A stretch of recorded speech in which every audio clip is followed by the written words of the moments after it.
Edmund McMillen, you've done it again. Mewgenics, his newest game. Edmund! I trusted you.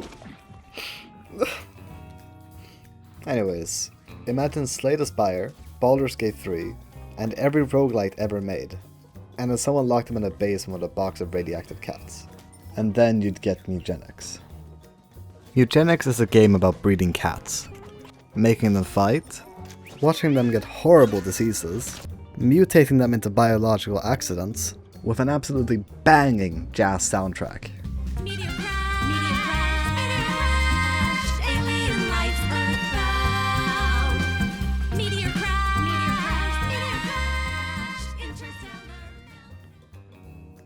It all begins with Thomas A. Beanies, a mad scientist with a worrying obsession with cats. Who, let's just use two of them like we're picking Pokemon. And the third one goes into something called a happy hole, which I have decided not to ask questions about. Then he sends us out, telling us to hoard some cats, and we're thrust into the map.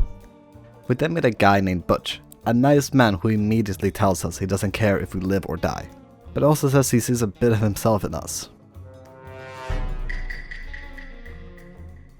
He then teaches us the basics of cat combat, which is exactly as normal as it sounds. We then get our first level up, nothing too exciting yet.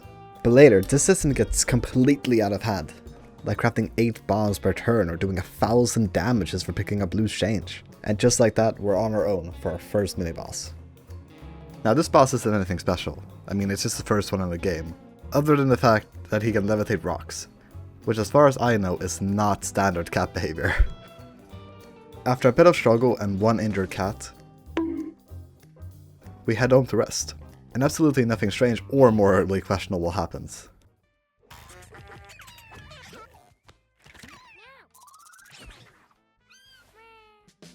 And thus begins the dynasty. Dexter and Rosie produce their first heir, Saya.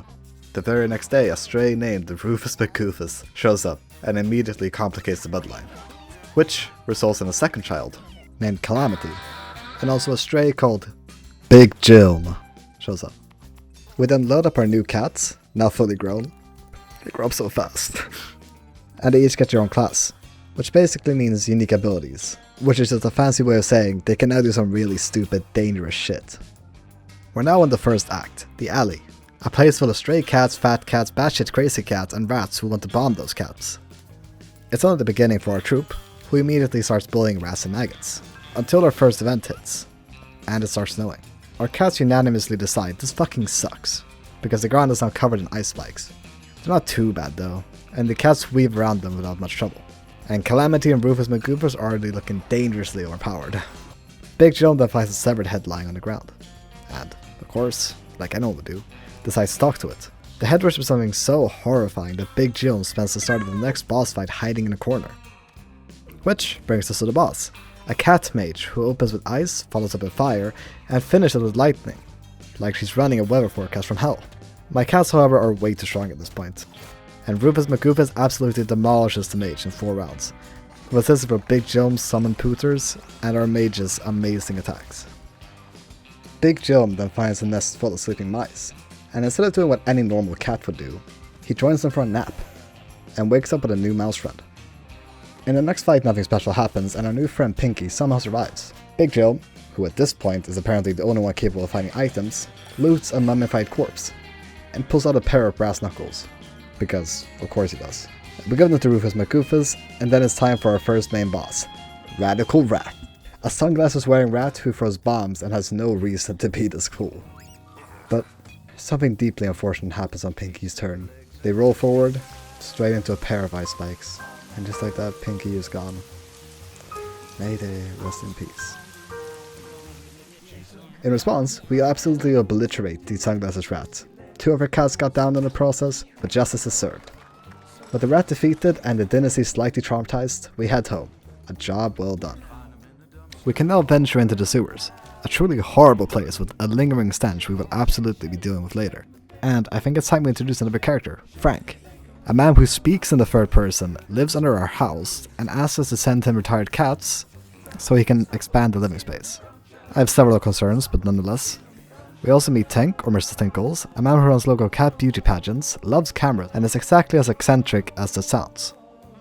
Butch also unlocks the cleric class, which is great, because at this point medical care is becoming a priority. We turn in for the night, and Rufus McGoofus immediately creates a yet another child, Saya.